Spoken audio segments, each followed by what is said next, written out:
अक्कलकोट येथील सर्व धर्मीयांचं श्रद्धास्थान असलेल्या हजरत पीर ख्वाजा दाऊद दर्ग्याचा उरूस 31 मे ते 2 जून पर्यंत साजरा करण्यात येणार असून यानिमित्त 3 दिवस विविध धार्मिक कार्यक्रमाचं आयोजन करण्यात आलंय।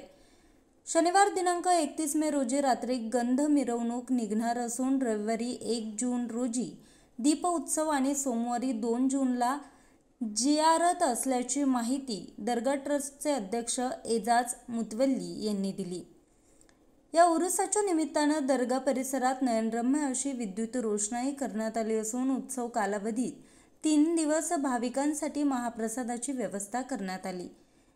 यात्रा उत्सव पार पाडण्याकरता दर्गा प्रमुख हाजी नसरुद्दीन मुतवल्ली, खलील अहमद मुतवल्ली, रजाक सय्यद, सैफन मुजावर, रियाज मुजावर, माजिद गौर, इम्रान मुतवल्ली, मजहर मुजावर, मुनीर मुजावर, लालडेम शाह कोतवाल, मतीन पटेल, अल्तमश गोळसगावकर, समीर मुजावर, मनोद्दीन जंगी, जाकिर बिराजदार आदि भक्तजन परिश्रम घेत आहे।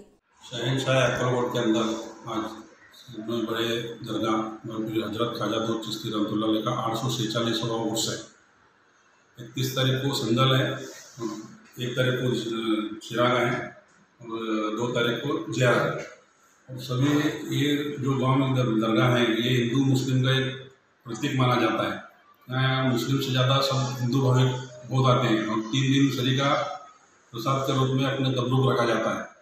और ये अपने दरगाह के ट्रस्ट हमारे पुलिस साहब इन्होंने सब इंतजाम कर दिया, सबको भाविक आके इसका लाभ उठाए। शहर अक्कलकोट येथील सर्व धर्मीयांचे श्रद्धास्थान हजरत पीर ख्वाजा दाऊद चिश्ती रहमतुल्लाह अलैहचा यंदाचा उर्स दिनांक 31 मे 2025 रोजी गंध आणि दिनांक 1 जून रोजी उर्स यात्रा आणि 2 जून रोजी जियारत असा 3 दिवसाचा उर्स कालावधी सालाबादाप्रमाणे साजरा करण्यात येत आहे। तरी सर्व भाविकांनी दर्गा येथे येऊन दर्शनाचा लाभ घ्यावा। वरील 3ही दिवशी दर्गा येथे भाविकांसाठी महाप्रसादाची व्यवस्था केलेली आहे, तरी सर्व भाविकांनी महाप्रसादाचाही लाभ घ्यावा अशी हजरत पीर ख्वाजा दाऊद दर्गा ट्रस्टच्या वतीने मी तमाम भाविकांना विनंती करतो। धन्यवाद। न्यूज रिपोर्टर अशफाक मुल्ला, आज 24 तास, अक्कलकोट।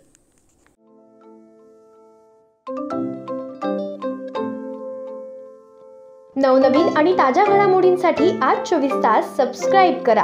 त्याचबरोबर बेल आयकॉनवर क्लिक करा आणि मिळवा आमच्या बातम्यांच्या नोटिफिकेशन्स। तसेच आज 24 तासची प्रत्येक बातमी आपल्याला कशी वाटली हे कळवा, लाईक करून, कमेंट करून आणि आमच्या बातम्या शेअर सुद्धा करा।